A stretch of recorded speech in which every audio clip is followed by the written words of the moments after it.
Hello friends, I Kuldeep welcome you all to today's session of daily news analysis, जहां पे हम 9 फरवरी की जो दोनों इंपॉर्टेंट न्यूज है उनको हम गो थ्रू करेंगे। तो पहले हिंदू की इंपॉर्टेंट न्यूज देखेंगे, फिर इंडियन एक्सप्रेस की भी देखेंगे। एंड आज एक इंपॉर्टेंट अपडेट आया है with regard to the CBSE decision to conduct two examination twice for the 10th class board exam.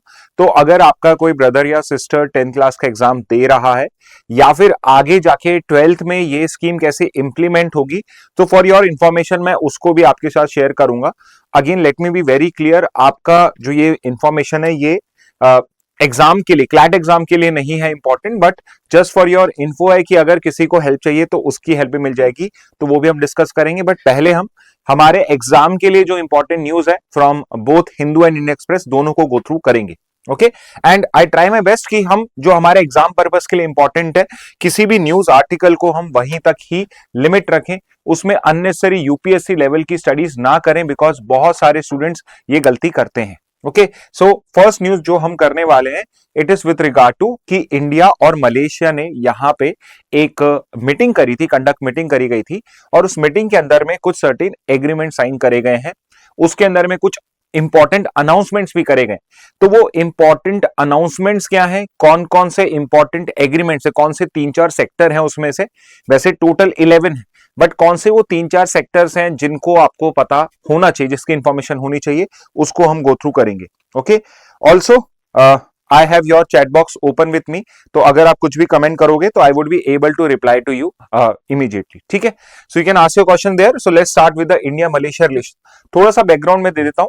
सो अगर आप इंडिया और मलेशिया का ज्योग्राफिकल लोकेशन देखोगे, so it is very near to your South India, तो South India से बहुत near है। तो एंशियंट टाइम से स्पेसिफिकली जब चोल डायनेस्टी अपना एक्सपेंशन कर रही थी, तो Malaysia, Indonesia, Vietnam, all of this region were in the influence of Chola dynasty. तो उस टाइम चोल डायनेस्टी के इन्फ्लुएंस में थे। तो हमारा 2000 ईयर ओल्ड इनके साथ में हमारा सोशल, इकोनॉमिकल, कल्चरल, पॉलिटिकल यहां पे इनके साथ रिलेशंस रहे हैं। ओके, और इसको मलेशिया क्यों कहा जाता है, बिकॉज जो पूरा रीजन है उस पूरे रीजन को ही मलाई पेनिनसुला कहा जाता है। And you can see there कि वहां पर अभी भी एक स्ट्रॉन्ग कल्चरल इम्प्रिंट है इंडियन कल्चर का। जैसे वहां पे still Ramayana, like epics like Ramayana और महाभारत जो है वो पॉपुलर है, उनकी जो फोक टेल्स है उसका वो पार्ट है। ओके, इसके अलावा what you need to know is कि इंडिया मलेशिया के डिप्लोमेटिक रिलेशंस कब स्टैब्लिश हुए थे। अब देखिए, डिप्लोमेटिक रिलेशन का मतलब ये होता है कि दोनों कंट्रीज ने एक दूसरे की कंट्री को रिकॉग्नाइज करा, एंड दोनों कंट्रीज ने एक दूसरे कंट्री में अपने एम्बेसीज को स्टैब्लिश करा। वो स्टार्टिंग या बिगिनिंग माना जाता है यहाँ पे आपका डिप्लोमेटिक रिलेशंस का। तो इंडिया और मलेशिया का जो डिप्लोमेटिक रिलेशंस है वो स्टार्ट हुआ था 1957 में। Just like India, Malaysia was also a colony of United Kingdom. तो what you need to know is कि जैसे इंडिया कॉलोनी था ग्रेट ब्रिटेन का, जो मलेशिया है वो भी कॉलोनी था किसका, ग्रेट ब्रिटेन का ही। Okay, also both countries were part of the non aligned movement during the cold war. So it was not like कि इंडिया जो ना तो यूएस के साथ अलाइन था ना यूएसएसआर के साथ में था, although we were closer to USSR. Same was with Malaysia. Malaysia भी ना यूएस ना यूएसआर किसी के साथ भी अलाइन नहीं था, वो भी इंडिया के साथ नॉन अलाइन मूवमेंट में ही था जब कोल्ड वॉर चल रहा था। तो इस वजह से भी हमारा जो इंटरनेशनल स्टैंड रहा है डिफरेंट एस्पेक्ट्स पे, सो सिंस 1950s 1960s वो सेम ही रहा है। Okay, so this is with regard to India Malaysia relations. अब यहां पे लाइक आई सेड कि हमें सिर्फ उस चीज पे फोकस करना है जो हमारे एग्जाम पर्पस के लिए इंपॉर्टेंट है। तो यहां पे what you need to know from this specific news is, because although ये फर्स्ट पेज पे न्यूज आई है, एंड अगर आप इसके डिटेल्स में जाओगे तो इसमें बहुत सारी ऑर्गेनाइजेशंस आपको मिलेंगी। जैसे आसियान के बारे में यहाँ पे बात है, करेंसी एक्सचेंज के बारे में बात है। सो हमें उसके ज्यादा डिटेल्स में जाने की रिक्वायरमेंट नहीं है, इतना डिटेल में आपके एग्जाम में क्वेश्चन नहीं आता है। सो हम क्या करेंगे, हम जो इस बार का भी जो डील हुआ है उस पर फोकस करेंगे, बिकॉज आसियान जो है ईयर एंड के अंदर में जब हम इंटरनेशनल ऑर्गेनाइजेशंस करेंगे तब डिटेल में उसको कवर करेंगे। ओके, तो यहां पे टोटल 11 एग्रीमेंट साइन करेंगे। टोटल कितने साइन करे गए, 11 एग्रीमेंट साइन करे गए। और इस बार बहुत ही ब्रॉड स्कोप रखा है हमने हमारे एग्रीमेंट्स का। तो जितने भी सेक्टर्स होते हैं इकोनॉमी के अंदर में, किसी भी कंट्री के डिफरेंट सेक्टर्स में हमने यहाँ पे एग्रीमेंट साइन करे हैं। और उसमें मेजर जो हमने एग्रीमेंट साइन करे हैं वो डिफेंस से रिलेट करते हैं, ट्रेड इन्वेस्टमेंट के हैं, एनर्जी के हैं, सेमीकंडक्टर के हैं और एडवांस मैन्युफैक्चरिंग के हैं। ओके तो यहां पे हम आप देख सकते हो कि हर किसी सेक्टर के अंदर में, हर किसी सेक्टर में जहां पे फोकस हमारा एडवांस टेक पे है, एडवांस टेक्नोलॉजी पे है, वहां पे हम यहां पे सिग्नेचर कर रहे हैं, एक दूसरे के साथ एग्रीमेंट साइन कर रहे हैं। सो ये 11 एग्रीमेंट साइन करे जा रहे हैं, जिसमें सबसे ज्यादा फोकस हमारा डिफेंस के ऊपर पे ही है। ओके इसके अलावा एक और स्पेसिफिक अनाउंसमेंट करी गई है यहां पे, विच इज कि बायलेटरल ट्रेड के लिए rather than doing our trade in US dollar. अब देखिए ट्रेड जो है, मान लेते हैं कि अगर मुझे मलेशिया से कोई सामान मंगाना है तो मुझे मलेशिया को पेमेंट करना पड़ेगा, तो मलेशिया को मैं किस करेंसी में पेमेंट करूंगा?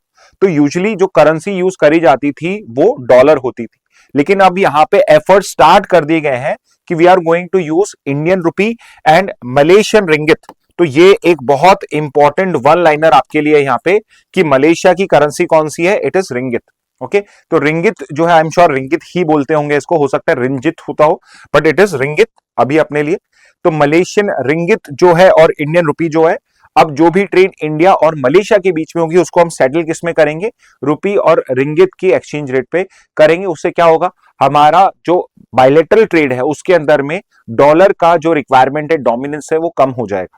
ओके इसके अलावा एक और चीज करी गई है कि वहां पे एक डिसीजन लिया गया है कि इंडिया का एक कॉन्सुलेट जनरल जो है वो मलेशिया में स्टैब्लिश करा जाएगा। Consulate general is basically N attached office and embassy.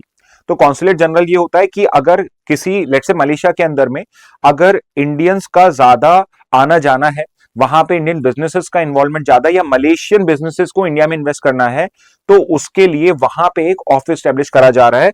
तो ये एक एम्बेसी का अटैच ऑफिस होता है, विच शोज कि मलेशिया जो है वो इंडिया की लॉन्ग टर्म पॉलिसी मेकिंग में इंपॉर्टेंट रोल प्ले करेगा, बिकॉज वहां पे हम कॉन्सुलेट जनरल भी स्टैब्लिश कर रहे हैं। बहुत कम कंट्रीज होती हैं, स्पेसिफिकली जो इंपॉर्टेंट कंट्रीज होती हैं वहां पे हम कॉन्सुलेट जनरल स्टैब्लिश करते हैं। तो यहां पे मलेशिया में करना, इट ऑल्सो शोज कि हम मलेशिया को सीरियसली ले रहे हैं। ओके तो यहां पे दोनों पॉइंट जो हो गए आपके कि मलेशियन रिंगित और इंडियन रुपी जो है इसमें ट्रेड करेंगे, और दूसरा in which country we have opened our new consulate general in 2026 of February, so the answer is going to be Malaysia। ठीक है तो देखिए मेरी कोशिश यहां पे ये रहती है कि न्यूज में जो आपके एग्जाम में आने लायक क्वेश्चंस हैं, जो फैक्ट्स आपको समझ में आने चाहिए, करने आने चाहिए, वो वाले फैक्ट्स हम कवर करें। Okay so let's move ahead now. Okay लेकिन एट द सेम टाइम कुछ न्यूज जो है वो शायद छोटे किसी बॉक्स में आपको दिखेंगी, but otherwise they are very important. And एक बहुत ही इंपॉर्टेंट टॉपिक इस साल का जो आपके लिए है वो है नक्सलिज्म। तो जो रेगुलर स्टूडेंट्स हैं उन्होंने दिसंबर में भी नक्सलिज्म को अच्छे से डिस्कस करा हुआ है। ओके बट फॉर अदर्स जो मिस आउट कर गए हैं उनके लिए I am again going through this topic of Naxalism. ठीक है and my objective is going to be कि आपको मैं जितना मैं आपको डिटेल में इसको, जितना आपको ब्रॉडली इसको समझा सकूं, जितनी इंपॉर्टेंट डिटेल्स है उनको हम कवर कर सके, उसी एजेंडा के साथ हम इस टॉपिक को करेंगे। अगेन आपका नक्सलिज्म का जो टॉपिक है वो इस साल इंपॉर्टेंट इसलिए है बिकॉज आपकी इंडियन गवर्नमेंट ने, our own Indian government has decided कि मार्च 31 जो अभी आने वाला मार्च है, मार्च 31 2026 तक हम नक्सलिज्म को इरेडिकेट कर देंगे। तो उसकी जो डेट है वो आने वाली है। गवर्नमेंट ने खुद ने अपना एक गोल डिसाइड करा है कि हम नक्सलिज्म को पूरा इरेडिकेट खत्म कर देंगे।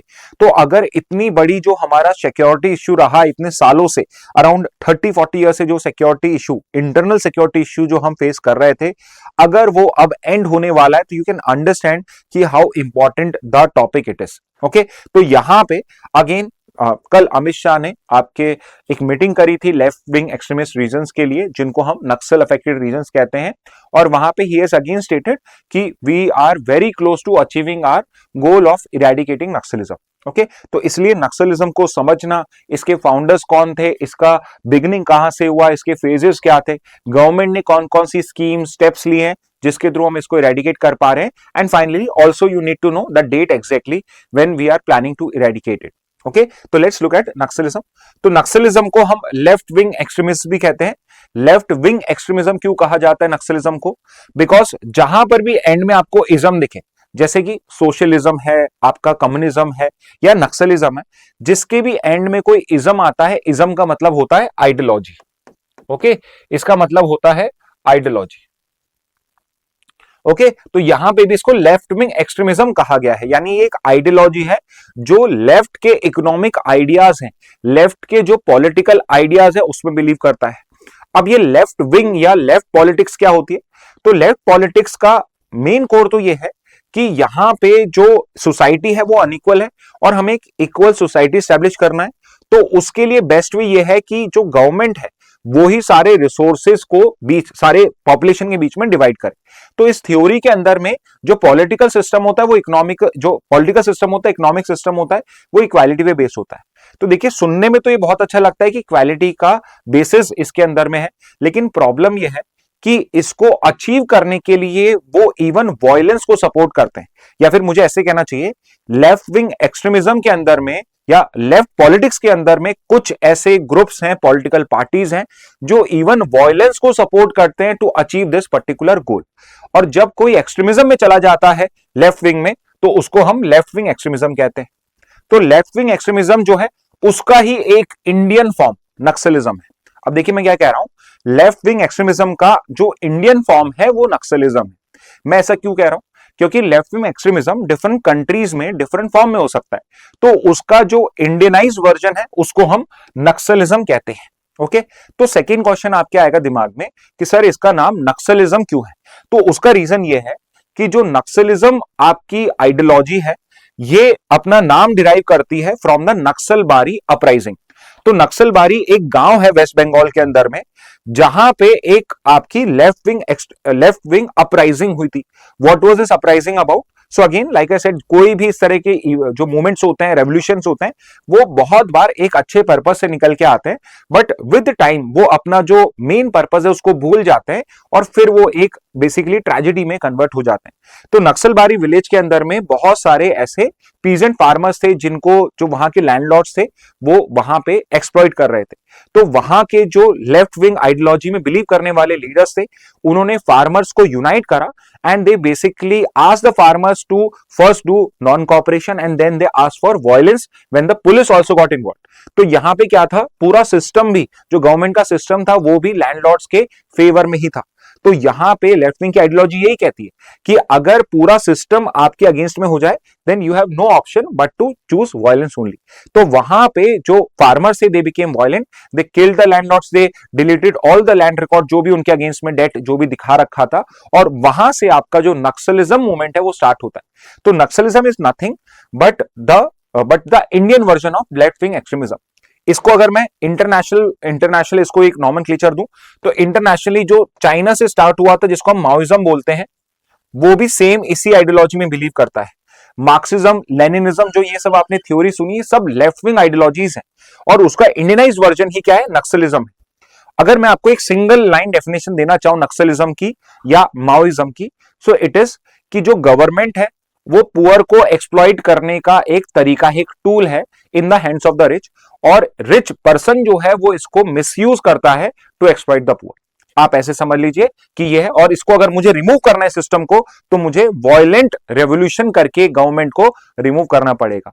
तो इसलिए नक्सलिज्म जो बिलीव करते हैं, जो नक्सल से, वो क्या चाहते हैं कि जो करंट गवर्नमेंट है इसको हम आर्म्ड रेवोल्यूशन से रिमूव करें और एक कम्युनिस्ट गवर्नमेंट यहां पे फॉर्म करे, जिसको लीड कौन करेगा, जिसको वर्कर्स लीड करेंगे। Okay, so this is there ideology and I am sure आपको अब समझ में आ गया होगी नक्सलिज्म नाम कहां से आता है। So it comes from the Naxalbari uprising, जो 1967 में नक्सलबारी विलेज वेस्ट बंगाल के अंदर में स्टार्ट हुई थी। ओके, तो इट वाज, तो यहां पे गिवन भी है, it was a peasant revolt. ठीक है, अब अगेन लाइक आई सेड कि इनिशियली जो होता है कि उस आइडियोलॉजी के अंदर में कुछ होते हैं जो अब थोड़ा मॉडरेट करना चाहते हैं, दे आर लाइक कि ठीक है, हमें जो अचीव करना था नक्सलबारी में हमने कर लिया। कुछ कहेंगे नहीं, ये तो सिर्फ शुरुआत है और अभी हमें और आगे जाना है, अब हमें और इसको पूरे इंडिया में स्प्रेड करना है। तो इस तरीके से जो इनके आइडियाज में जब स्प्लिट हुआ तो पार्टीज में भी स्प्लिट हो जाता है, और दो पार्टीज निकल के आती हैं, जिसमें सीपीआईएम जो होती है वो ब्रेक करके बन जाती है communist Party of India, Marxist Leninist, और सीपीआई एमएल। तो जो ये सीपीआई एमएल है, ये जो सीपीआई एमएल है this is a banned political party, so obviously it is a political party. CPI ML, communist Party of India, आज भी एग्जिस्ट करती है, but communist Party of India and communist Party of India Marxist Leninist दो अलग अलग parties हैं। तो ये सब पार्ट तो कम्युनिस्ट पार्टी ऑफ इंडिया के ही थे, बट जो रेडिकल लीडर्स थे जो यहाँ पे आर्म्ड रेवोल्यूशन की बात कर रहे थे एंड उनसे बाकी के लोग एग्री नहीं कर रहे थे बिकॉज दे वांटेड कि हमें डेमोक्रेसी की तरफ जाना चाहिए, तो उन लोगों ने जो आर्म रेवोल्यूशन के फेवर में थे उन्होंने क्या स्टार्ट कर दिया, अपना CPI ML, and they took the route of violence here. Okay, तो इस तरीके से Communist Party of India Marxist Leninist को यहां पे बेसिकली क्या मानने स्टार्ट कर दिया गया कि this is the founding ideology of marks Naxalism in India. इसके बाद 1967 से जब से ये फॉर्म हुआ है इसके कुछ फेजेस ऑफ ग्रोथ रहे and now it is on decline. तो फेज वन के अंदर में it became very popular in India and it became very popular very fast, specifically in the under developed regions. तो जो अंडर डेवलप्ड रीजन्स थे जहां पे गवर्नेंस स्ट्रक्चर वीक थे और वहां पे जो लोकल लैंडलॉर्ड्स थे, लोकल भू माफिया थे, वो सब वहां पे एक्सप्लॉइट करते थे, तो वहां पे इस आइडियोलॉजी ने बहुत जल्दी ग्राउंड होल्ड किया और and then finally it spread to rest of the regions also. तो शुरुआत में वेस्ट बंगाल से बिहार और उस टाइम बिहार और झारखंड हो जाएगा, 2 पार्ट्स ऑफ यूपी हो जाएगा, उसके बाद नीचे महाराष्ट्र, कर्नाटका, तमिलनाडु, आंध्र प्रदेश, एवरीवेयर स्प्रेड। जो फेज 2 था 1980s 90s का, ये सबसे ज्यादा इसका वायलेंट फेज था जिसके अंदर में इन्होंने बहुत सारे वायलेंट एक्टिविटीज कंडक्ट करी। Lot of arm forces even died in the attacks by this Communist Party और by the Naxalist also. Okay, तो यहां पे ये सब जो था इसका स्प्रेड हुआ। और फेज 3 था 2004 से प्रेजेंट का, जिसके अंदर में जो इनकी वायलेंस थी वो एकदम पीक पे पहुंच गई। 2004 से 2007 हम कह सकते हैं, 2007-2008 का पीरियड था, वो इसका सबसे वायलेंट फेज था। एंड इसके बाद जो गवर्नमेंट थी उसने प्रोएक्टिवली नक्सलिज्म को एंड करने के लिए डेफिनेटिव स्टेप्स लेना स्टार्ट करा। ओके, तो वो हम आएंगे कि क्या क्या स्टेप्स लिए गए, बट 2004 से प्रेजेंट है, तो 2004 से 8 में ये पीक पे गई और 8 से इसका डाउनफॉल स्टार्ट हो जाता है। आइडियोलॉजी क्या है, तो हम ये पढ़ चुके हैं कि माओइस्ट फिलॉसफी में ये बिलीव करती है। कोर गोल क्या है कि भाई हमें पॉलिटिकल पावर सीज करनी है with the use of violence only. और सोशो इकोनॉमिक बेसिस क्या है, अगेन वही कि गवर्नमेंट ने एक्सप्लॉइट करना चाहती है तो हमें एक यहाँ पे यूनाइटेड फ्रंट क्रिएट करना पड़ेगा। तो ये इनका आइडियोलॉजिकल बेसिस है। नेक्स्ट पे आते हैं, वेरी इंपॉर्टेंट कि फाउंडर्स कौन है। जैसे कि एक नाम तो आपको जरूर से पता होना चाहिए कि father of Naxalism in India किसको कहा जाता है, तो चारू मजूमदार। ये नाम याद रख लेना, Charu Majumdar is called as the father of Naxalism, जिन्होंने नक्सलबारी के अंदर में पहली अपराइजिंग को वहां पे लीड करा था। चारू मजूमदार के अलावा 2 लोग और हैं, एक है कानू सान्याल और दूसरे जंगल संथाल। तो ये 3 लोग हैं जिनको फाउंडर आइडियोलॉग माना जाता है किसका, नक्सलिज्म इन इंडिया का। ठीक है, इसके अलावा वेरी इंपॉर्टेंट करंट लीडरशिप कौन सी है, तो पहले इसके अंदर में बसव राजू थे, जिनका वैसे नाम था नंबल केशव राव, वैसे इनको बसव राजू कहा जाता था, it must be some nick name given to him. तो वो जनरल सेक्रेटरी थे। 2025 के मिड में he was killed in an encounter. और अब जो सीपीआई एमएल या नक्सल्स का जो हेड है उनका नाम है थिपिरी तिरुपति, और जो हेड होता है नक्सल मूवमेंट का उसको वहां पे जनरल सेक्रेटरी कहा जाता है। तो he is the general secretary of CPI ML. Okay, CPI ML का ये जनरल सेक्रेटरी है और इनका निकनेम क्या है, देवू जी। इनको वैसे देवू जी बोला जाता है, वैसे नाम क्या है, थिपिरी Tirupati is the name of this person. Okay, तो ये सारे नाम जो है सब आपके लिए इंपॉर्टेंट है। नेक्स्ट पे मूव करते हैं, स्पेसिफिकली गवर्नमेंट ने कौन कौन से अब स्टेप्स लिए वो आपको पता होने चाहिए। तो सबसे पहले इंटरनल सिक्योरिटी का मेजर है, तो I am sure all of you are aware कि इंटरनल सिक्योरिटी के लिए it is Ministry of home Affairs जो इंपॉर्टेंट है। तो यहां पे मिनिस्ट्री ऑफ होम अफेयर्स जो है वो लीड कर रही है जितने भी सेंट्रल गवर्नमेंट्स के एफर्ट्स हैं, स्पेसिफिकली सिक्योरिटी मेजर्स हैं। स्पेसिफिकली सिक्योरिटी फोर्सेस कौन सी इन्वॉल्व है, तो जिस फोर्स ने या जिस स्पेसिफिक बटालियन ने सबसे इंपॉर्टेंट रोल प्ले करा है इसको कंट्रोल करने के अंदर में, वो है सीआरपीएफ की कोबरा फोर्स। ओके, सीआरपीएफ की कोबरा फोर्स, और फुल फॉर्म भी पता होना चाहिए, it is commando battalion for resolute action. अब ये जो सीआरपीएफ की कोबरा फोर्स है, इसको स्पेसिफिकली ट्रेन किया गया था गुरिल्ला वॉरफेयर के अंदर में, सो दैट ये नक्सल्स को उन्हीं के ही वॉरफेयर में डिफीट कर सके। गुरिल्ला वॉरफेयर क्या होता है? तो guerrilla warfare unlike your traditional warfare, इसके अंदर में आप कहीं से भी अटैक कर सकते हो, आप छुप के भी अटैक कर सकते हो, जैसे गुरिल्ला अटैक करता है। तो उस गुरिल्ला वॉरफेयर के अंदर में इसको ट्रेन किया गया था और इसने एक्सेप्शनल परफॉर्म करा है to basically eliminate your Naxalism in India. इसके अलावा बीएसएफ एंड आईटीबीपी के भी जो जवान हैं उनको भी हमने इस नक्सलिज्म के अगेंस्ट में यूज किया है। इसके अलावा because law and order state subject होता है, तो स्टेट ने भी स्पेशलाइज्ड फोर्सेस क्रेम करी थी to tackle the issue of Naxalism, जिसमें सबसे इंपॉर्टेंट स्पेशलाइज्ड फोर्स है ग्रे हाउंड्स, जो आंध्र प्रदेश की थी और अब आंध्र प्रदेश तेलंगाना अलग हो गए हैं, तो हम उनको आंध्र प्रदेश तेलंगाना का कह रहे हैं। तो ग्रे हाउंड जो है ये बहुत इंपॉर्टेंट है, किस स्टेट से बिलोंग करता है? आंध्र प्रदेश एंड योर तेलंगाना से। Next is your district reserve guard, जो आपका छत्तीसगढ़ के अंदर में है। ओके, एसटीएफ छत्तीसगढ़ के अंदर में है।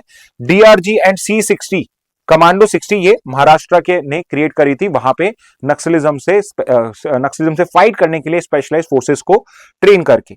इसके अलावा काउंटर इंसर्जेंसी ऑपरेशंस कौन से हैं? तो देखिए, दो नाम आपको बता रहा हूं, दोनों ऑपरेशन सबसे इंपॉर्टेंट ऑपरेशंस हैं आपके नक्सलिज्म के, जिसमें सबसे पहला तो है ऑपरेशन ग्रीन हंट, जो 2009 में लॉन्च करा था।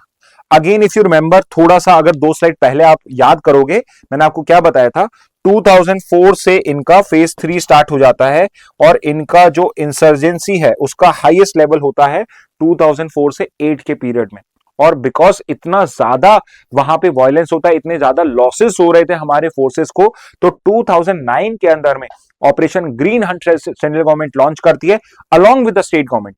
तो ऐसा नहीं था कि हमने सिर्फ वहां पे सीआरपीएफ को, कोबरा को भेजा, सारे जो सेंट्रल फोर्सेस थे, स्टेट फोर्सेस थी, ये सब एक साथ मिलकर इन्होंने ऑपरेशन ग्रीन हंट लॉन्च किया था 2009 के अंदर में। And it is because of the successes of operation green Hunt कि आज नक्सलिज्म एंड हो चुका है। ओके, अब फाइनली ऑपरेशन कगार यहां पे एक लॉन्च करा गया था, which was to be the final nail in the coffins of Naxalism. और ऑपरेशन कगार जो है, it was also successful because इसमें जो जनरल सेक्रेटरी थे बसव राजू, जो इससे पहले जनरल सेक्रेटरी थे, ही वाज आल्सो एलिमिनेटेड। तो सिर्फ उनको ही एलिमिनेट नहीं करा गया, बट उसके अलावा जो बाकी के भी उनके नीचे वाली जो लीडरशिप थी, उनको भी यहां पे एलिमिनेट करा गया। Because of so much successes, जो नक्सल्स वाले थे वो भी डीमोरल, उनका मोरल भी डाउन हुआ, एंड प्लस बहुत सारे लीडर्स ने वहां पे आर्म सरेंडर भी कर दी। ओके, तो यहां पे ये 2 काउंटर इंसर्जेंसी ऑपरेशंस हैं जो आपको पता होने चाहिए। बहुत सारे होंगे but these are the more important ones. Okay, तो ये ऑपरेशन जो है ये भी पता होने चाहिए। इसके अलावा यू हैव टू अंडरस्टैंड कि जो नक्सलिज्म है, it is not just a security problem. ठीक है, तो ये सिर्फ सिक्योरिटी का इश्यू नहीं है। The prime reason why naxalism grew in these region was कि there was lack of development, lack of government in those regions. तो वहां पे गवर्नमेंट ने सिर्फ सिक्योरिटी इश्यूज पे ही फोकस नहीं करा है, उसने वहां पे डेवलपमेंटल रीजंस पे भी फोकस करा।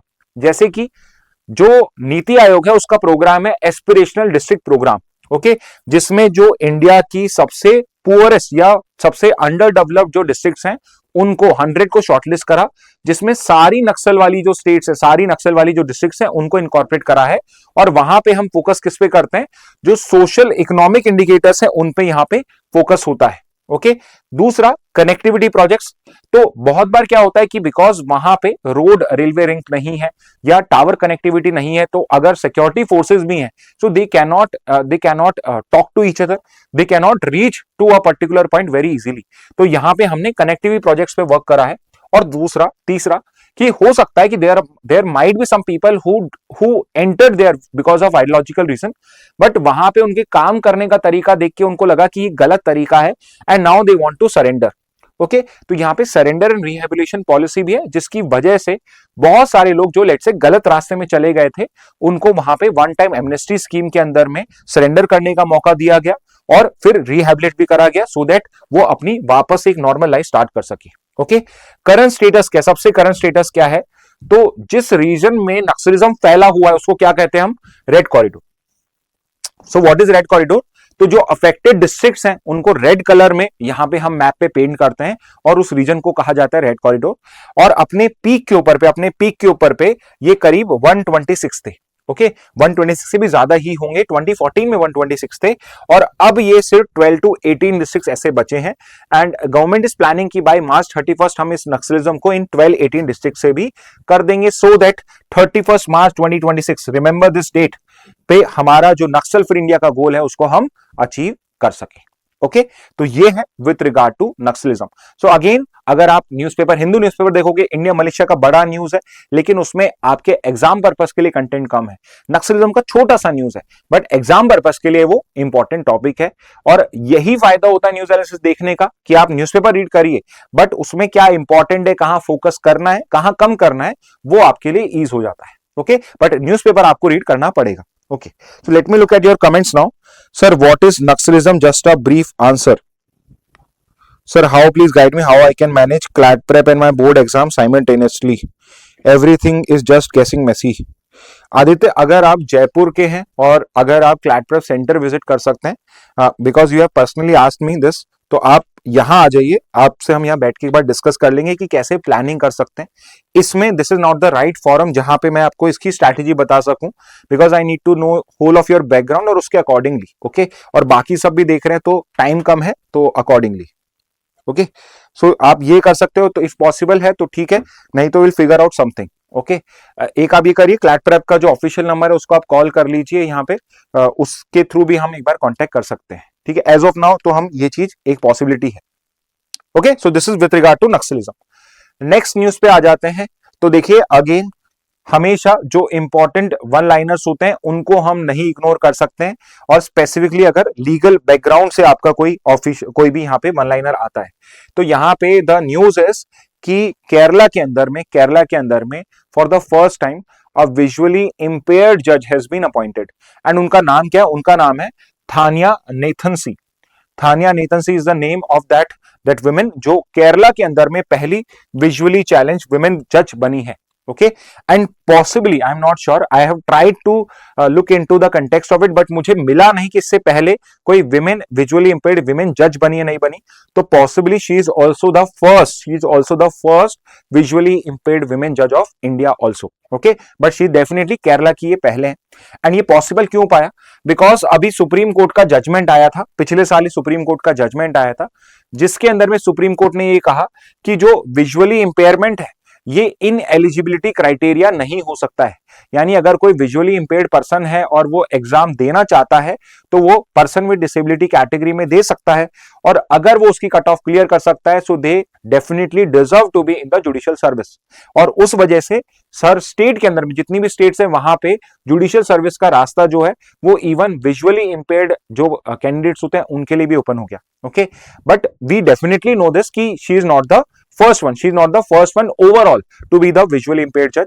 राजस्थान जुडिशियल सर्विस में 2013 के एग्जाम में ब्रह्मानंद शर्मा जो ग्लूकोमा की वजह से he lost both his eyes, तो इसलिए but still he has the urge to become a जज, और इसलिए उन्होंने 2013 में आरजेस क्लियर करा, और 2016 के अंदर में he became the first visually impaired person to be a जज इन इंडिया। ओके इससे पहले कोई भी फुली विजुअली इंपेयर्ड पर्सन अब तक आपका जज नहीं बना था। ओके लीगल ऑफिसर बन सकता है, लॉयर बन सकता है, किसी लोअर पोजीशन में आ सकता है, कोर्ट में कोई और जॉब में आ सकता है, लेकिन जज बनने का जो पहला एग्जांपल था इट इज वेरी रिसेंट, ब्रह्मानंद शर्मा जो आपका 2013 का था, और सेकंड है आपका थानिया नेथनसी जो पहली विजुअली चैलेंज वुमेन जज बनी है केरला के अंदर में। ठीक है, okay Aditya, you live in Ahmedabad, not possible to reach you physically. Okay Aditya, okay I'm giving you one number, you call this number और इसके बाद वहां पे आप बात कर लेना उनसे and just tell them कि you want to talk to me। ठीक है, ऐसे बता देना। Number I am telling you, the number is 954 770। ठीक है, 954 इस नंबर पे आप कॉल करिए। तो वहां पे आप एक बार एडमिनिस्ट्रेशन से बात कर लेना, जस्ट टेल देम कि you want to talk to me and they will forward your call to me. ठीक है, फिर हम एक बार डिस्कस कर लेंगे how we can manage your studies. ठीक है, विल ट्राई आवर बेस्ट कि कैसे मैनेज किया जा सकता है। एनीवे तो ये आई एम श्योर फॉर अदर्स आप ये चीज क्लियर हो गई होगी आपको कि कैसे हम यहाँ पे कौन कौन से वन लाइनर्स पे हम फोकस कर सकते हैं। नेक्स्ट पे आ जाते हैं, एक और इंपॉर्टेंट वन लाइनर आपके लिए है, यहाँ पे इंपॉर्टेंट न्यूज है। The news is related to climate change का कंटेक्स्ट है। We know because of climate change, because of global warming, हमारे बहुत सारे जो ग्लेशियर्स हैं वो बहुत स्पीडीली वो मेल्ट हो रहे हैं। तो यहाँ पे उनको हम कैसे उसमें बेसिकली जो ग्लोबल वार्मिंग की वजह से ग्लेशियर्स मेल्ट हो रहे हैं, उसमें कुछ ग्लेशियर्स का मेल्टिंग पॉइंट हमारे लिए बहुत ही इंपॉर्टेंट वहां पे टर्निंग पॉइंट हो सकता है, जिसमें एक इंपॉर्टेंट ग्लेशियर है जिसका नाम है थवाइट ग्लेशियर। थ्वाइट्स ग्लेशियर करके एक एंटार्क्टिका के अंदर में ग्लेशियर है, जो अपने बहुत ही इंपॉर्टेंट पॉइंट पे है कि अगर यहां पे ये ग्लेशियर का मेल्टिंग कंट्रोल नहीं हुआ, so it would be one point where there would be some irreversible changes in the level of in the increase in sea level. Okay, तो अगर ये ग्लेशियर मेल्ट होता है तो सी लेवल का जो राइज है वो एकदम से बहुत ज्यादा होगा, और उसका यहां पे एक डोमिनो इफेक्ट भी है। डोमिनो इफेक्ट का मतलब क्या होता है कि डोमिनो बेसिकली जैसे आपने लेट्स से ताश का एक घर बनाया है और आप उसमें से अगर एक पत्ता भी हटता है तो फिर वो पूरा का पूरा घर गिर जाता है। तो सिमिलरली डोमिनो इफेक्ट भी ऐसा ही है कुछ, कि अगर एक ही ग्लेशियर मेल्ट होने हुआ तो इसके बाद में एक से दूसरा, दूसरे से चौथा, 4 से 8, 8 से 16, इस तरीके से आपका जो ग्लेशियर मेल्टिंग है वो इनिशिएट होना स्टार्ट हो जाएगी। तो ये वेस्ट एंटार्क्टिका में थ्वाइट्स ग्लेशियर करके एक है, जो one of the largest glacier है। लार्जेस्ट ग्लेशियर नहीं है, one of the largest glacier है, और ये वेस्ट एंटार्क्टिक आइस शीट का पार्ट है। और अगर यहां पे ये ग्लेशियर मेल्ट होना स्टार्ट होता है तो ये जो पूरी वेस्ट एंटार्क्टिक आइस शीट है, अब ये मेल्टिंग के डेंजर में आ जाएगी। यानी फ्यूचर में जो ग्लोबल वार्मिंग की वजह से ग्लेशियर मेल्टिंग हो रही है, उसको और भी ज्यादा स्पीड मिलेगी, एक्सेलरेशन मिलेगा। ओके, और ये जो स्पेसिफिकली थ्वाइट्स ग्लेशियर है, बिकॉज ऑफ इट्स इंपॉर्टेंस, इसको डूम्सडे ग्लेशियर कहा जा रहा है। It is called as doomsday glacier. इसको डूम्सडे ग्लेशियर क्यों कहा जा रहा है? बिकॉज अगर ये मेल्ट हो गया so it would be a doomsday for our earth, specifically because of climate change. तो यहां पे ये सिग्निफिकेंटली रेस करेगा ग्लोबल सी लेवल को। कितना कर सकता है? तो आप ये देखिए, अगर ये यहां पे पूरा मेल्ट हो जाता है, सो यहां पे एक अंदाजा दिया गया है कि पूरे वर्ल्ड में जो सी लेवल है वो 0.5 मीटर्स तक रेज हो जाएगा because of this one single glacier. So you can understand कि what must be the size of this glacier. Okay, और यहां पे क्या है कि बाकी के नेबरहुड ग्लेशियर्स को, नेबरिंग ग्लेशियर्स हैं, उनको अभी मेल्टिंग से बेसिकली बचा के रखा हुआ है इसने। ये एक तरीके से उनके बीच में वॉल की तरह खड़ा हुआ है। तो अगर ये रिमूव हो जाएगा तो फिर बाकी ग्लेशियर्स भी मेल्ट होंगे। तो आप समझ सकते हैं कि कितना ज्यादा सी लेवल राइज इससे हो सकता है, और बाकी का जो वेस्ट एंटार्क्टिक का पूरा आइस शीट है वो तक इससे डिस्टेबलाइज हो सकता है। पूरा का पूरा क्लाइमेट चेंज के जो इंपैक्ट है उनको झेल सकता है। ओके, और इससे डिसहाइड्रेशन हो सकता है। ओके, तो ट्वाइट glacier is a key indicator of how climate change could reshape coastlines and global human settlements in the future. तो ट्वाइट्स ग्लेशियर जो है वो इंपॉर्टेंट है, ठीक है, और इसको डूम्सडे ग्लेशियर कहा जाता है। तो ये एक वन लाइनर फॉर्म ही हो गया आपके लिए, बट एग्जाम के लिए बहुत इंपॉर्टेंट पॉइंट है। कोई भी एग्जाम दे रहे हो यहां पे, तो ये सिर्फ क्लैट की बात नहीं है, कोई भी एग्जाम आप दोगे उसके लिए एक इंपॉर्टेंट क्वेश्चन है ये। और यूजुअली स्टूडेंट्स को मिस कर जाते हैं। क्यों कर जाते हैं? क्योंकि अगर आप हिंदू पढ़ते हैं, हिंदू में साइंस सेक्शन कोई नहीं पढ़ता है। साइंस सेक्शन में नीचे साइड में कई बार इस टाइप से एक क्वेश्चन आता है, on thin ice why does white glacier matter करके क्वेश्चन आया हुआ है, जहां पे ये आंसर दिया हुआ है। तो ये न्यूज आप मिस आउट कर जाते हो, सो आई थॉट कि इसको भी हम कवर करते हैं। ठीक है, नेक्स्ट पे मूव करते हैं। नेक्स्ट है आपका AI impact summit. So now we are into Indian Express. आपके हिंदू में इसको इतना अच्छा कवर नहीं किया गया, इंडियन एक्सप्रेस में कवर करा गया है, तो यहां से हम इस टॉपिक को कवर कर रहे हैं। So I am sure you must know this कि इस बार India is going to host the AI impact summit. So AI impact summit अगर इस बार इंडिया होस्ट कर रहा है तो AI as a topic is important for your exam also. वैसे तो देखो एआई सबसे ज्यादा ट्रेंडिंग टॉपिक है, टेक्नोलॉजी की बात करी जाए तो in any year it would be important, but because इस बार एआई इंडिया समिट भी होस्ट कर रहा है तो that becomes also important for us. तो जब इंडिया में फरवरी के मंथ में, सेकेंड हाफ ऑफ फरवरी में होस्ट होने वाला है ये, तो तब भी हम डिस्कस करने वाले हैं क्या क्या उसका आउटकम होता है। तो एक बार का ब्रीफ देख लेते हैं, इसकी हिस्ट्री देख लेते हैं। तो एआई जो सेफ्टी समिट है, तो AI impact summit it is part of AI summits. Okay, तो एआई का एक पूरा स्ट्रक्चर हमने क्रिएट करा एआई समिट्स का, जिसमें जो पहली हमने एआई समिट करी थी that was the AI safety summit, और वो करी थी हमने यूके के अंदर में। ओके, ब्लेचली पार्क 2023 के अंदर। तो पहली थी AI safety summit Bletchley park UK के अंदर में, ब्लेचले पार्क यूके में एक जगह है, और ये नाम इसलिए इंपॉर्टेंट है बिकॉज इसका जो आउटकम था that was the Bletchley declaration. Okay, Bletchley declaration जो किस चीज की बात करता था, it basically talked about AI governance, AI governance. Okay, कि एआई के अंदर में हमें कैसे रूल्स रेगुलेशंस करने चाहिए, इंटरनेशनल रेगुलेशंस क्या होने चाहिए, नेशनली हमें उसे किस तरीके से ग्रो करना है, बिकॉज एआई का एक खतरा ये भी है कि कहीं एआई ह्यूमंस के ही अगेंस्ट में ना हो जाए, तो हम किस तरीके से एआई को ट्रेन करते हैं, किस तरीके से उसको रीपर्पस करते हैं, that all was discussed in this AI safety summit. Next थी सियोल समिट, जहां पे अब हमने इसको बियॉन्ड सेफ्टी, बियॉन्ड गवर्नेंस के बियॉन्ड भी देखना स्टार्ट करा। जैसे कि यहां सेफ्टी की बात थी और अब 2025 में हम एक्शन की बात कर रहे हैं, इंपैक्ट की बात कर रहे हैं। Okay, third Paris AI action summit, तो देखो थर्ड में हम एक्शन समिट पे आ गए, तो इसी तरीके से हम एआई को सेफ्टी से, सेफ्टी के बाद उसके गवर्नेंस, गवर्नेंस से फिर एक्शन, और एक्शन से अब इंपैक्ट पे बात करने की कर रहे हैं यहाँ पे। तो इसके बाद पेरिस ने करी थी, पेरिस के अंदर में वी वर टॉकिंग अबाउट कि कैसे एआई को हम रियल वर्ल्ड यूसेज में, फिजिकल वर्ल्ड में कैसे यूज किया जा सकता है, मशीनरी के लिए, हर डे टू डे लाइफ कैसे बेटर बन सकती है। ओके, और फाइनली अब जो इंडिया होस्ट कर रहा है that is going to be the AI impact summit India में, और अभी आपका फरवरी सेकेंड वीक में इसको होस्ट किया जाएगा। Lot of country, over more than 100 countries are participating in it, even China has been invited to participate into this. Okay, तो यहां पे करा गया है। कौन ऑर्गेनाइज कर रहा है इसको, so it is being organised under ministry of electronics and IT. तो माइटी करके जो आपकी मिनिस्ट्री है, it is going to be the hosting ministry for this summit. Theme क्या है, थीम बहुत इंपॉर्टेंट है, it is people planet and progress, 3 Ps, people planet and progress is the theme of AI impact summit of 2026। Okay, इसी context में India AI mission भी आपको बता रहा हूं बहुत शॉर्ट में। इंडिया ने recently India AI mission launch किया था, जिसका बजट 10,000 करोड़ है, जहां पे हमारा फोकस है इंडिजिनस फाउंडेशनल मॉडल्स डेवलप करना, इंडिजिनस एआई फाउंडेशनल मॉडल्स। तो देखिए, सिंपल समझिए, एआई को हम ट्रेन करते हैं ऑन डेटा, डेटा जो सेट्स होते हैं, बहुत बड़े बड़े डेटा होते हैं, उनको बोला जाता है लार्ज लैंग्वेज मॉडल्स। ओके, तो लार्ज लैंग्वेज मॉडल्स डेवलप करने के लिए बहुत सारा पैसा, बहुत सारा टाइम, बहुत सारा एक्सपर्टाइज चाहिए। तो यहां पे हम लार्ज लैंग्वेज मॉडल नहीं, स्मॉल लैंग्वेज मॉडल्स डेवलप कर रहे हैं, जो बेसिकली ट्रेन होगा on Indian data for Indian purpose. Indians को सर्व करने के लिए हम एक स्मॉल लैंग्वेज मॉडल डेवलप कर रहे हैं, जिससे हम इंडियन बेस्ड एआई को इंडियन पॉपुलेशन के लिए ट्रेन करेंगे, जिसको हम फिर यूज कर सके। ओके, तो इसी पर्पस के लिए इंडिया एआई मिशन हमने लॉन्च करा है।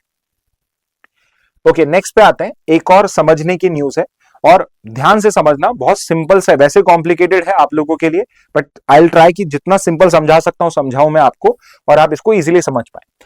तो न्यूज आई है, why borrowings have now begun biting governments, कि जो बोरोइंग्स गवर्नमेंट करती है, गवर्नमेंट जो लोन्स लेती है, अब ये गवर्नमेंट को क्यों नुकसान कर रहा है, या गवर्नमेंट के लिए अब ये इतना फायदे का सौदा नहीं रह रहा है। ओके, तो यहां पे एक बेसिकली एक मैसेज जो देना चाह रहा ऑथर वो ये है, क्योंकि गवर्नमेंट पहले बहुत ज्यादा बोरिंग्स ले रही थी, इस वजह से गवर्नमेंट अब जब बोरिंग्स ले रही है तो उसको अब सस्ते लोन्स नहीं मिल रहे हैं, उसको ज्यादा इंटरेस्ट पे करना पड़ रहा है। ओके, और यहां पे जो आपके ऑथर है वो ये समझाने की कोशिश कर रहे हैं कि what are the reasons behind, कि जो गवर्नमेंट है उसको अब बोरिंग्स में ज्यादा इंटरेस्ट पे करना पड़ रहा है। ओके, तो वो सारे पॉइंट्स हम अभी, सारे के सारे पॉइंट्स को अभी हम गो थ्रू करेंगे। तो पहले समझते हैं गवर्नमेंट बोरिंग्स का मतलब क्या है। तो सिंपली बोरिंग करने का मतलब क्या होता है कि आप किससे पैसा ले रहे हो। तो गवर्नमेंट बोरिंग जो है वो बेसिकली अपना पैसा ले रही है किसी और से।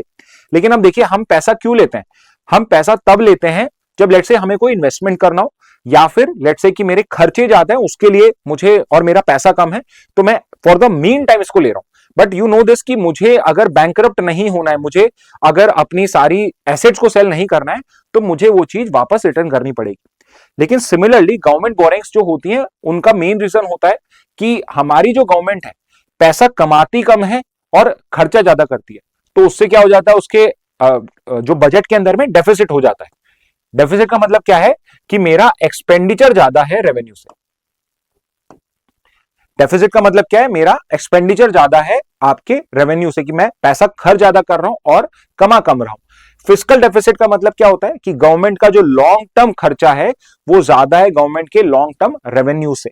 यानी कि अगर मैं खर्चा ज्यादा कर रहा हूं और मेरा कमाई कम है तो मुझे ऑब्वियसली लोन लेना पड़ेगा। तो गवर्नमेंट भी क्योंकि खर्चा ज्यादा कर रही है तो उसको चुकाने के लिए उसे भी लोन लेना पड़ता है। तो बोरिंग कैसे करी जाती है? तो देखिए सेंट्रल गवर्नमेंट तो बेसिकली गवर्नमेंट सिक्योरिटीज निकालती है। ओके, सबसे बेस्ट होती है गवर्नमेंट सिक्योरिटी, बिकॉज यहां पे डिफॉल्ट होने का कि ये पैसा वापस नहीं आएगा, ये जीरो होता है, तो सबसे सेफ एसेट्स होते हैं।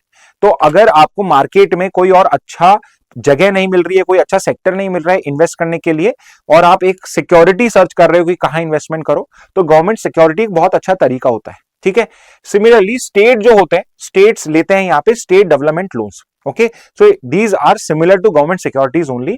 तो गवर्नमेंट जो स्टेट होते हैं उनके गवर्नमेंट सिक्योरिटीज नहीं कहा जाता, उनके लिए कहा जाता है स्टेट डेवलपमेंट लोन्स। सिक्योरिटीज कह लो, लोन्स कह लो, एक ही बात होती है, कोई डिफरेंस नहीं है। तो ये भी क्या है, ये भी लॉन्ग टर्म के आपके कर्ज लेने के इंस्ट्रूमेंट्स है, कर्ज लेने के तरीके हैं। जैसे 10 साल में कर्जा चुकाया जाएगा, आपको 7% का इंटरेस्ट दिया, 8% का, पर 10 साल के में आपने अगर अभी पैसा दिया तो 10 साल बाद मिलेगा या 15 साल बाद मिलेगा। पहले लोगे तो आपको जो इंटरेस्ट है उसमें कट के मिलेगा। ओके, और यहां पे क्या होता है, तो अगर आप ये ले लेते हो लोन्स, ये लोन देते हो या सिक्योरिटीज लेते हो गवर्नमेंट की, तो इसमें आपको फिर इंटरेस्ट मिलता है। इंटरेस्ट को बोलते हैं यील्ड, कि कितना रिटर्न मिल रहा है, और प्लस प्रिंसिपल भी वापस हो जाएगा। एग्जाम्पल के लिए अगर 10 लाख रुपए आपने सरकार को दिए, स्टेट डेवलपमेंट लोन दिया सरकार को, तो सरकार 10 लाख रुपए भी रिटर्न करेगी, लेट से 10 साल में आपने लिया है तो, और उसके साथ में उसमें इंटरेस्ट भी देगी। ठीक है, अभी क्या देखा जा रहा है कि रिसेंटली जो गवर्नमेंट सिक्योरिटीज गवर्नमेंट ने लॉन्च करी है, स्टेट गवर्नमेंट्स ने जो स्टेट डेवलपमेंट लोन्स के लिए एप्लीकेशन डाली है, मतलब बैंकों से पैसा लेने के लिए बोला है, इन्वेस्टर्स से लेने के लिए बोला है, उसमें गवर्नमेंट को अब 0.4 0.5 परसेंटेज पॉइंट ज्यादा परसेंटेज पे पैसा लेना पड़ रहा है। तो यहां पे क्या हो रहा है कि अगर कोई भी आदमी गवर्नमेंट को लोन दे रहा है कि चलो आपको पैसा चाहिए, मैं पैसा दे रहा हूं, तो गवर्नमेंट जो सिक्योरिटी के बेसिस पे या जिसका लोन बहुत सिक्योर माना जाता था, उसके बावजूद भी गवर्नमेंट को जो लोन मिल रहा है वो महंगी रेट्स पे मिल रहा है। And what is the reason behind it, क्यों मिल रहा है? तो उसका एक मेन रीजन ये है कि जो गवर्नमेंट है वो पिछले कुछ साल से बहुत ज्यादा बोरिंग्स पहले से कर रही है। तो जब वो पहले से कर रही है तो अब अगर उसे और पैसा चाहिए, तो जिन्होंने पहले पैसा दे रखा था उनका भी पैसा गया हुआ है। तो अब कुछ ऐसे लोग हैं जो ये कह रहे हैं कि जब गवर्नमेंट ज्यादा इंटरेस्ट देगी तो ही मैं पैसा दूंगा। इस वजह से क्या हो रहा है कि गवर्नमेंट अब ज्यादा ऑफर कर रही है कि देखिए पिछली बार मैंने 7.15 कहा था, इस बार मैं 7.35 के इंटरेस्ट आपको दूंगा। तो इस वजह से क्या हो रहा है, उनका जो यील्ड का डिमांड है वो बढ़ता जा रहा है। इन्वेस्टर्स क्या है, ज्यादा अब इंटरेस्ट डिमांड कर रहे हैं कि आप ज्यादा इंटरेस्ट दोगे तो हम आपको पैसा देंगे। तो ऐसा नहीं है कि आपको ही पैसे की जरूरत पड़ती है, सरकार को भी पैसे की जरूरत पड़ती है, और जिनसे आप लोन लेते हो बैंकों से, बाकी इंस्टीट्यूशन से, ऐसे ही सरकार को भी इनसे ही पैसा लेना पड़ता है। तो यहां पर भी दे आर डिमांडिंग कि भाई आप हमें ज्यादा इंटरेस्ट दोगे तो हम आपको पैसा देंगे। ओके, तो एक तो रीजन ये है। दूसरा क्या है कि डेट टू जीडीपी रेशियो पहले ही बहुत हाई है, तो इस वजह से इन्वेस्टर्स को क्या दिख रहा है कि भाई रिस्क ज्यादा है। ओके, एक तो कारण क्या है कि देखिए पहले ही आप बहुत लोन ले चुके हो, दूसरा है आप जितना लोन ले चुके हो वो आप जो कमाई करते हो उससे बहुत ज्यादा हो चुका है, इसलिए आपका हो सकता है आप डिफॉल्ट कर जाओ। तो यहां पे एक कैसी सिचुएशन आ रही है कि इन्वेस्टर्स ये तक आर्ग्यू कर रहे हैं स्टेट गवर्नमेंट के साथ में कि आपने इतना ज्यादा अपना डेट कर रखा है अपने जीडीपी से कि हो सकता है आप मेरा लोन नहीं चुका पाओ, या आप अपनी प्रॉमिस को यहां पे ऑनर नहीं कर पाओ, इसलिए मैं हायर रिस्क ले रहा हूं, तो मैं इसलिए हायर यहां पे चार्ज लूंगा। तीसरा है लिक्विडिटी टाइटनिंग। लिक्विडिटी टाइटनिंग का मतलब ये होता है, लिक्विडिटी मतलब होता है मार्केट में पैसा। तो करंटली क्या है, मार्केट के अंदर में पैसा कम है, मार्केट के अंदर में पैसा कम है, इसलिए भी लोगों के पास गवर्नमेंट को पैसा देने के लिए नहीं है। और दूसरा, चौथा जो बहुत इंपॉर्टेंट रीजन है कि अभी फॉरेन कैपिटल इनफ्लोज जो है वो भी कम है। फॉरेन कैपिटल इनफ्लोज जो है वो भी कम है, बाहर का पैसा इंडिया में कम आ रहा है, उल्टा जो बाहर का पैसा इंडिया में था वो इंडिया से निकाला जा रहा है। तो इसलिए भी वहां पे इंडिया में इन्वेस्टमेंट करने का पैसा कम आ रहा है। दूसरा एक बड़ा रीजन यह है कि जो बाकी के बैंक्स हैं, बाकी के बैंक्स लाइक यूएसए, बाकी कंट्री जो है, वहां पर और भी हायर इंटरेस्ट मिल रहा है।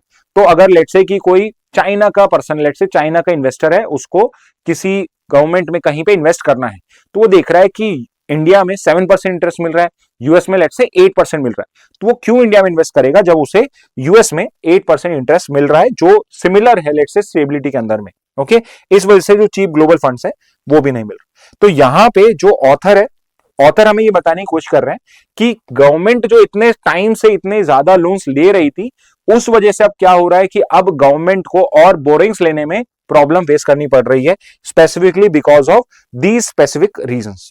ठीक है, तो ये हो जाएगा आपका। ठीक है, अब फाइनली लाइक आई सेड कि मैं आपको एंड में एक इंफॉर्मेशन शेयर करूंगा। तो यहां पे एक इंटरव्यू आया है, जो सीबीएसई के एग्जाम्स कंडक्ट कराने वाली हाईएस्ट पर्सन है, जो जिनको पूरी जॉब दे रखी है, उनका नाम है संयम भारद्वाज, और इनका इंटरव्यू आया है इंडियन एक्सप्रेस के अंदर में।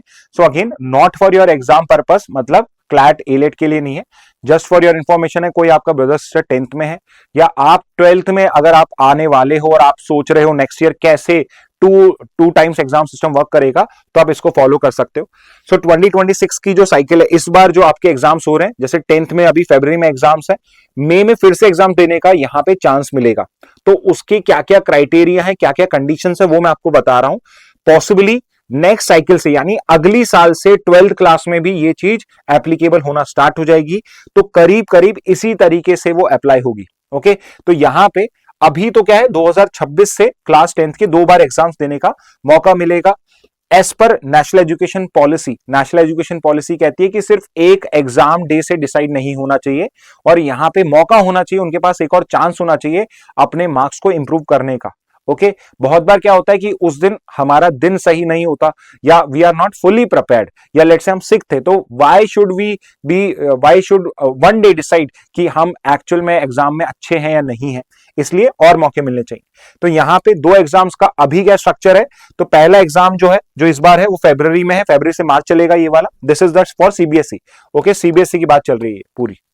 ओके, और सेकेंड एग्जाम इसका मई के मंथ में होगा, मई 15 से जून 1 इसका सेकेंड वो चलेगा। एक चीज मैं क्लियर कर देता हूं, जो पहला एग्जाम है, ये वाला एग्जाम है, ये मैंडेटरी है। Okay, this is mandatory. ठीक है, this is mandatory. The only exception is कि अगर लेट से आप कोई स्पोर्ट्स पर्सन हो और आपका कोई लेट से टूर्नामेंट है, नेशनल इंटरनेशनल टूर्नामेंट है, और उस वजह से आप छोड़ते हो, तो आपको सेकंड चांस जो फर्स्ट चांस की तरह काउंट करा जाएगा।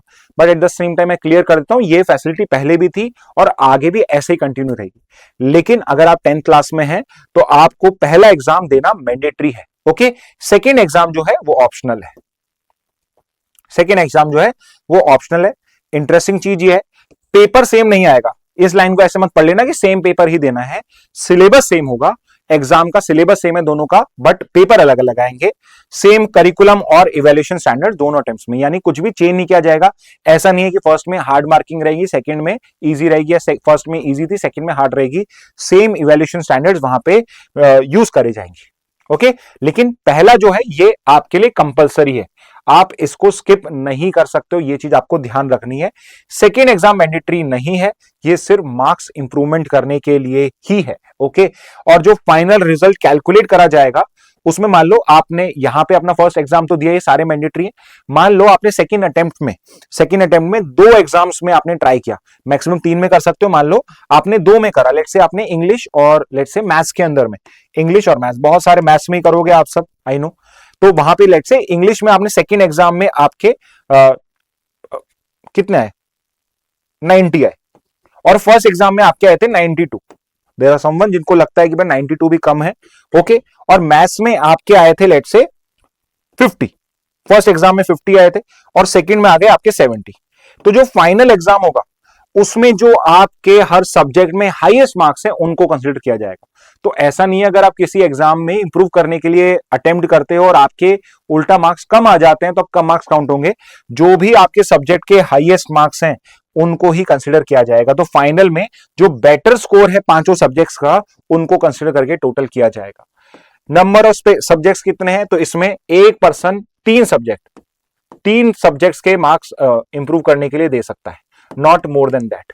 ओके, सारे एग्जाम्स नहीं कर सकते हो आप रिपीट, सिर्फ 3 ही एग्जाम जो हैं आप रिपीट कर सकते हो।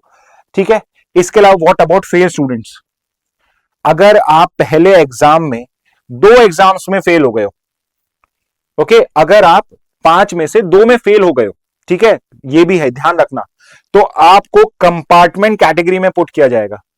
ओके, कंपार्टमेंट पे, यानी कि आपका जो सेकंड अटेम्प्ट है, it would be treated as a as a proper attempt only, ठीक है। तो यहां पे आप अगर 2 में फेल होते हो तो आप सेकेंड अटेम्प्ट में दे सकते हो, सेकेंड एग्जामिनेशन दे पाओगे उन पेपर्स के लिए। और लेट से आपको एक और इंप्रूवमेंट के लिए देना तो आप 3 पेपर दे दीजिए, ठीक है। बट आप 2 में फेल हो रहे हो तो पॉसिबली शायद आप उस पर फोकस करो तो बेटर है। लेकिन अगर आप 3 या उससे ज्यादा सब्जेक्ट में फेल होते हो तो if I am not wrong, आप मुझे करेक्ट भी कर सकते हैं, आई थिंक 5 होते हैं, करेक्ट कर देना अगर मुझे मैं गलत बता रहा हूं। 5 सब्जेक्ट्स होते हैं आपके 10th में, तो 5 में से अगर आप 3 में फेल हो गए, 2 में पास हुए हो, तो अब आप सेकेंड एग्जाम नहीं दे पाओगे, आपको अगली साल मेन बोर्ड एग्जाम में फरवरी 2027 में आना पड़ेगा, ठीक है। तो आई एम श्योर आपको ये क्लैरिटी मिल गई होगी कि ये एग्जाम आपको किस तरीके से देना पड़ता है, ठीक है। तो ये है आपके अब के रूल्स। पॉसिबली 12th क्लास में भी आपको इसी पैटर्न पे ही अपॉर्चुनिटीज प्रोवाइड करी जाएगी। 10th का आपको एक आइडिया मिल जाएगा कि भाई 12th में कैसे होने वाला है। तो ये रूल्स जो है आप अपनी अंडरस्टैंडिंग के लिए समझ लेना, कहीं आप गलती कर जाओ किसी प्रिपरेशन में, ठीक है। तो ये जस्ट फॉर इंफॉर्मेशन था आप सबके लिए। फाइनली एक स्पोर्ट्स न्यूज और है जो बता देता हूं। संतोष ट्रॉफी करके एक टूर्नामेंट होता है, फुटबॉल का इंडिया का प्रीमियर टूर्नामेंट है, जिसके अंदर में जो स्टेट्स हैं और कुछ organisations like services, Hindustan Petroleum, PSU जो है वो पार्टिसिपेट करती हैं। It is organised by All India Football Federation, All India Football Federation इसको करता है। One of the oldest, not the oldest, one of the oldest football tournament है India का। 1941 में स्टार्ट हुआ था, पहला एडिशन 41-42 का था सीजन, जिसको बंगाल ने ही जीता था। बंगाल इसकी सबसे सक्सेसफुल टीम भी है, पहला भी बंगाल ने जीता था और सबसे सक्सेसफुल टीम भी बंगाल ही है। अभी जो टूर्नामेंट हुआ है 41 से, अब ये 79th संतोष ट्रॉफी थी और इस बार किसने जीता है? सर्विसेज ने केरला को डिफीट करा फाइनल में 1-0 से, और प्लेयर ऑफ द फाइनल रहे थे अभिषेक पवार। ओके, अभिषेक पवार ने फाइनल में गोल करा एक्स्ट्रा टाइम में एंड उससे सर्विसेज ने केरला को हरा दिया। सर्विसेज का मतलब क्या है? जो आपकी मिलिट्री है, आर्मी, नेवी, एयरफोर्स, इनकी एक सिंगल टीम पार्टिसिपेट करती है सर्विसेज की, और उसने केरला को डिफीट करके इस बार की संतोष ट्रॉफी जीती है। तो ये इंपॉर्टेंट एक और वन लाइनर आप सबके लिए, please do not miss out on these important one liners. In case कोई एक ऐसी मेजर न्यूज आ जाती है जो सारे न्यूज को वहां पे आपका छुपा देती है, क्लिप्स कर देती है, तो ये चीज ध्यान रखना बहुत जरूरी है। ओके, तो ये थी आज की सारी news. Now it is time to look at the 20+1 GK questions. So I am expecting all of you to be ready with your answers and let's start with the questions again for everyone. So I am looking at your answers in the comment box, ठीक है। Okay, and you know how you have to answer. 1 लिख के उसके आगे 1A 1B 1C 1D, 1A 1B 1C 1D, इस तरीके से answer करना, सो दैट आई नो कि क्या आंसर होंगे। Okay, so let's start with the first one. First is Malaysia की ऑफिशियल मॉनेटरी यूनिट क्या मतलब, करेंसी पूछिए आपसे, तो ये हमने पढ़ा है। इट इज, फर्स्ट का आंसर क्या हो जाएगा? So you tell me, first का answer is A, ringgit. Second पे आ जाते हैं, सेकंड का क्या है? The present prime minister of Malaysia is, कौन है मलेशिया का प्रेजेंट प्राइम मिनिस्टर? तो ये भी इंपॉर्टेंट क्वेश्चन है। अगेन, चाहे हम डिस्कस करें ना करें न्यूज एनालिसिस में, ये सब बेसिक्स आपको पता होने चाहिए। सो करेक्ट, फर्स्ट का आंसर सही दे रहे हैं आप। सेकंड का आंसर क्या है? डी, अनवर इब्राहिम। सेकंड का आंसर है डी। थर्ड पे आ जाते हैं, मलेशिया सिक्योर इंडिपेंडेंस इन 1957। 1957 में डिप्लोमेटिक रिलेशन स्टैब्लिश हुए थे इंडिया मलेशिया के, हमने पढ़ा है ये। और उस टाइम में कौन किसकी कॉलोनी थी? मलेशिया। तो जो इंडिया जिसकी कॉलोनी थी उसकी कॉलोनी मलेशिया भी थी। तो थर्ड का आंसर क्या हो जाएगा? थर्ड का आंसर है बी। ओके, थोड़ा जल्दी जल्दी आंसर करिए, ठीक है। फोर्थ पे आते हैं, एआई इंपैक्ट समिट 2026 कौन होस्ट करने वाला है? फोर्थ का आंसर आप क्या देंगे? Good, right answer. फोर्थ का आंसर आप क्या दोगे? फोर्थ का आंसर क्या है? ए है। फोर्थ का आंसर है ए, इंडिया ही होस्ट करने वाला है, ठीक है। फिफ्थ पे आ जाते हैं, फिफ्थ का क्या है? Inaugural global AI safety summit took place at, inaugural AI summit कहां पे हुई थी? Okay, Zoya is answering now, nice, all the answers have been correct. पहली ग्लोबल एआई समिट कहां पे हुई थी? यूके में हुई थी, ब्लैचले पार्क के अंदर में, ब्लैचले डिक्लेरेशन आया था उसमें से, फिफ्थ का आंसर हो जाएगा सी, गुड। सिक्स पे आ जाते हैं, the theme for AI impact summit, इस बार की एआई इंपैक्ट समिट जो कंडक्ट होगी, अभी फरवरी में ही कंडक्ट होने वाली है, उसकी थीम क्या है? अंडरलाइन थीम क्या है? सो इट इज डी। सिक्स का आंसर क्या है? D, people planet and progress. Six का आंसर डी, गुड। नेक्स्ट पे आते हैं, नक्सलबारी अपराइजिंग किस साल में हुई थी? नक्सलबारी अपराइजिंग कब हुई थी? So it was started in, seventh का आंसर क्या है? सेवेंथ का आंसर है D, 1967। Okay, I am looking at your answers, try to answer quick. ठीक है, प्लीज एक दूसरे से कंपीट करो या फर्स्ट आंसर करने के लिए। ओके, क्योंकि आई वुड वांट कि जो हर एक ही पर्सन सारे आंसर सही ना दे, सब बाकी लोग भी इन्वॉल्व रहें। ओके, सेवेंथ का answer is not C, it's D. ठीक है, एट का आंसर नक्सलबारी मूवमेंट कहां से स्टार्ट हुआ था? वेस्ट बंगाल। ठीक है, एक एक पैटर्न भी नोट करिए। अगर आप देखिए सेवेंथ क्वेश्चन जो है वो डेट का था, तो ईयर का था, मतलब ईयर या डेट का, यानी नंबर्स पे कुछ था। तो अगर आपकी बार बार गलत हो रहे हैं तो यू अंडरस्टैंड कि आपकी ये वाला एरिया वीक हो सकता है, यहां पे आप फोकस करेंगे। नाइन्थ पे आ जाते हैं, नाइन्थ क्वेश्चन देखते हैं। नाइन्थ का, individual known as a father of Naxalite movement, किसे कहा जाता है नक्सलाइट मूवमेंट का फादर? जो मैंने आपको बताया था, ये तीन लोग इन्वॉल्व थे, फाउंडर्स थे ये प्रीवियस, ये तो सीएम है केरला के, फॉर्मर सीएम रह चुके हैं, first CM of Kerala.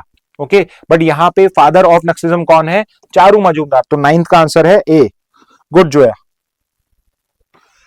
Tenth पे आ जाते हैं, at the central level Naxalism is primarily handled by the, Naxalism को सेंट्रल लेवल पे कौन हैंडल करता है? It is handled by the ministry of home affairs. Tenth का आंसर क्या है? सी। 11 पे आते हैं, COBRA commando battalion for resolute action operates under these. COBRA जो बैटेलियन है वो किसके अंदर में ऑपरेट करती है? So it operates under, 11th का आंसर क्या बताओगे आप? It is a, CRPF. CRPF के अंदर में है। Do you know full form of CRPF? बता सकता है कोई मुझे फुल फॉर्म कमेंट बॉक्स में? एनीवे 11th का आंसर है ए। 12th पे आ जाते हैं, the grey hound special force functions mainly in, grey hounds कहां से आई है, स्पेशल फोर्स कहां की है? It is of Andhra Pradesh and Telangana. तो 12th का आंसर डी है, 12th का आंसर है डी। 13 पे आ जाते हैं, 13th, the red corridor, red corridor किस चीज को डिनोट करता है? District prone to communal violence, border region facing insurgency, coastal smuggling routes. No, we have discuss this only. जो रेड लेफ्ट विंग एक्सट्रीमिज्म से अफेक्टेड एरियाज हैं उन्हीं को ही रेड कॉरिडोर कहा जाता है। तो 13 का आंसर है ए। 14 पे आ जाते हैं, government of India aims to eradicate Naxalism by, government का गोल क्या है? वेरी इंपॉर्टेंट, सबसे इंपॉर्टेंट क्वेश्चन में से एक क्वेश्चन है ये आपका, हर एग्जाम के लिए इंपॉर्टेंट है ये। तो गवर्नमेंट का नक्सलिज्म को इरेडिकेट करने का गोल क्या है? मार्च 31। बिल्कुल सही, सेंट्रल रिजर्व पुलिस फोर्स, बिल्कुल सही आंसर है। 14 का आंसर है डी, बिल्कुल सही। Okay, what about others? बाकी क्या कर रहे हो भाई, सो रहे हो क्या? नेक्स्ट पे आ जाओ, केरला का फर्स्ट विजुअली चैलेंज वुमेन जजेस, केरला की पहली विजुअली चैलेंज वुमेन जज कौन बनी है? सो लेट मी सी, आप आंसर करिए फटाफट से। 15 का answer, I am waiting for your answers only. Yes, बिल्कुल सही, 15 का आंसर है थनिया नेथन सी। ठीक है, Thwaites glacier is located in, Thwaites glacier कहां पे है? क्या हिमालय के अंदर में है? नहीं, ऑप्शन में ही नहीं है वो तो। Okay, west Antarctica, it is in Antarctica, west Antarctica ice sheet का पार्ट है ये। ओके, एंड इसी को ही हम क्या कह रहे हैं? इसको हम और क्या कहते हैं? 16 का मैंने अच्छा वो आंसर नहीं बोला, 16 का, 17 का देखते हैं। 16 का आंसर क्या दिया आपने? 16 का डी है। यस, 17 का देखते हैं। 17 का, Thwaites glacier is commonly referred to as ice frontier, polar shield, great white glacier. No, it is called as doomsday glacier, because अगर ये ग्लेशियर आपका मेल्ट हो जाएगा तो ये एक डोमिनो इफेक्ट लॉन्च कर देगा। तो मैंने आपको एक इंग्लिश के लिए भी एक टर्म दे दिया, डोमिनो इफेक्ट। ठीक है, थोड़ा सा। और आज के टाइम में मैं बिल्कुल एआई के यूज को मना नहीं करता हूं। आप जाइए सिंपल चैट जीपीटी, जेमिनी, किससे भी पूछिए डोमिनो इफेक्ट क्या होता है, जस्ट आस्क देम। ओके, तो 17 का आंसर हो जाएगा बी। 18 पे आ जाते हैं, 18th का, India central public debt is manage by the, अच्छा ये क्वेश्चन बताइए इसका आंसर। थोड़ा यहां पे थोड़ा सा कॉम्प्लिकेटेड टॉपिक था, बोरिंग्स वाला, उसको हमने डिस्कस करा है। तो कुछ कॉमर्स वालों के लिए तो इजी होगा, बाकियों के लिए बहुत कॉम्प्लिकेटेड होता है वो। पब्लिक डेट कौन मैनेज करता है? पब्लिक डेट का मतलब है सेंट्रल गवर्नमेंट, स्टेट गवर्नमेंट क्या डेट ले रही है, कैसे ले रही है, उसको मैनेज कौन करता है? तो 18th का आंसर है no, not SEBI, not NABARD, it's not finance commission, it is RBI. देखो बहुत सिंपल कर देता हूं, गवर्नमेंट का पब्लिक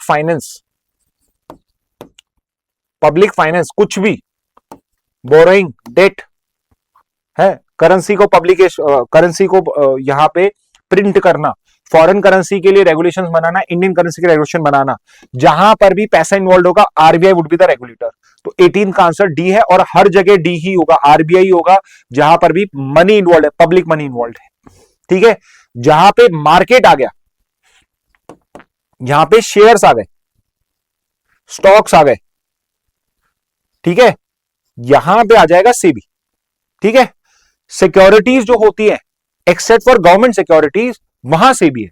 जैसे ही गवर्नमेंट की बात हो रही है आरबीआई। नाबार्ड जो है ये तो एग्रीकल्चर का बैंक है, आरबीआई का एग्रीकल्चर बैंक है नाबार्ड।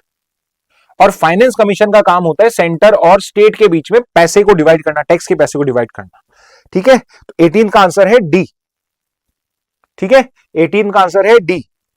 19 पे आते हैं, which of the following is a major policy rate set by the RBI. इनमें से कौन सी वो पॉलिसी रेट है जो आरबीआई सेट करता है? इट इज द सबसे इंपॉर्टेंट रेट, एक ही सुनी होगी आपने, विच इज रेपो रेट। तो 19 का आंसर है B.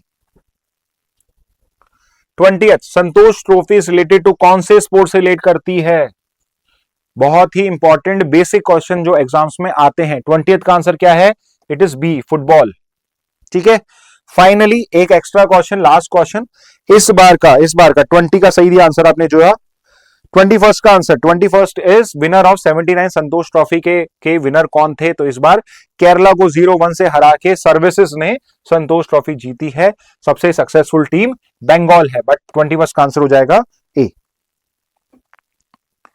Okay, yes, good Zoya, you have given the right answer for 21st also. ठीक है स्टूडेंट्स, तो ये थे आज के important 20+1 GK questions along with your news analysis of both Hindu and Indian Express. आपका कोई भी क्वेश्चन है, कोई कमेंट, फीडबैक, कोई सजेशन चाहिए, just let us know in the comment box. इस मैसेज के साथ आज का सेशन एंड करते हैं। Thank you and have a very nice day.